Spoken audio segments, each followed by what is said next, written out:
Nu, es nezinu, vai tā ir priekšrocība vai kāds, bet fakts gan, kad tie, kur ir bijuši uz Riga Brain seansiem pirms 10 gadiem, pirms 15, pirms 18 gadiem, un viņi ir aizpildījuši kādas anketas vai ko, un, ja viņi, protams, ir saglabājušās pie mums, tad tagad atnākot, tad mēs varam pacelt tos datus augšā un saprast, kur mēs atrodamies tieši šobrīd un tagad, kuras jomas ir uzlabojušās, kuras ir palikušas tādas pašas un jāturpina uzlabot, kuras ir atraduši apakaļ.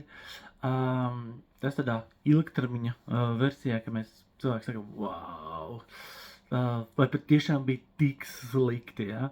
Pēc tam bija uzlabojumi, viss bija forši, pagājuši 10 gadi, nav nokritis viss, bet ir kaut kur samazinājies, kaut kas jāuzlabo.